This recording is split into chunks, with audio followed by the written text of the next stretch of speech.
Hi Steph, just going to talk you through the learning management system. This is for a school-based childcare course. So with this, they're doing 18 units, so it's a lot more involved. So this is from a teacher's view, but from a student's view, it looks like this. There's not as many features down the side, but again, they wouldn't use probably the majority of these features.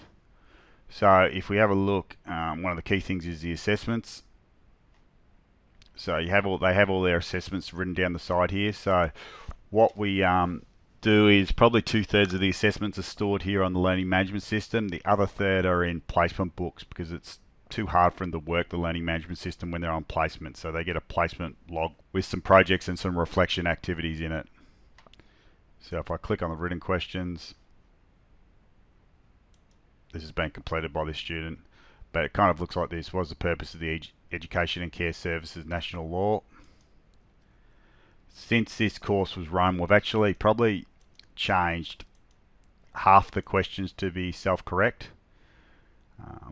So half of them might look like this, but half might be match the answers, multiple choice and true and false, just to improve the load on the students, but also the correction requirements for the teachers. Yeah, so it's probably 50-50 self-correct and where you need to correct it as well. So again, that's what the assessments look like. Mixture of written questions. There's some case studies.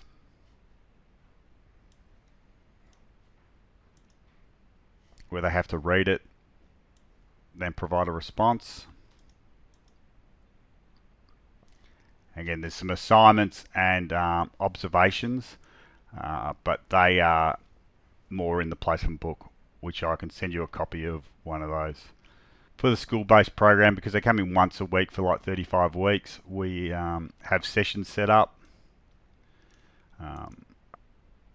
So with the sessions, just basically as an overview, has the PowerPoint presentation. So we have the PowerPoint split up, not by unit, but session by session. In regards to learning resources, we provide them with the 2 Karen Kearns texts for Cert 3.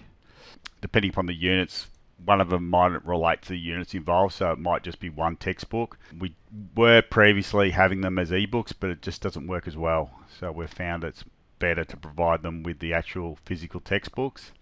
As mentioned up the top here, at the top of each session, you have the units listed, but again, this is for a Cert 3 that's got 18 units in it. So if you're only doing 7 or 8, a lot of these units wouldn't be covered. From a teacher's view, you'd then have something called the grades page, which as the students complete the tasks, so this is a course that's finished, you can see they go green as they're completed.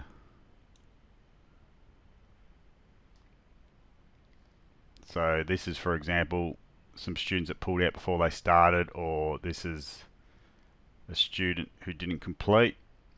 As you can see, they look like this until they're complete. Then once you've corrected them, they go green. So that's all fairly straightforward. With the assessments as well, as a trainer, you can actually hide them. So if you have all the assessments set up and you want to hide some from the students because you don't want to work on yet, you just press that and it makes them invisible. Then when you want the students to see them, you can turn them on. I guess another thing is with the assessments, you can provide audio feedback, because obviously in vet, like with your other school subjects, you need to provide feedback to the students. You can just provide more constructive feedback and more feedback quicker if you give audio feedback. So that's that option there if you're comfortable with wearing a headset and recording some audio feedback. You don't even really need to wear a headset, but it obviously makes the sound a bit cleaner. So Steph, so this is one of this year's courses that the students are about to start. So as you can see with the written questions, not 1 but 2 is match the answer, where they get the options of putting whatever in. 3 is a multiple choice. 4 is a multiple choice. So that's where we said like half the questions have become self-correct in this year's course releases.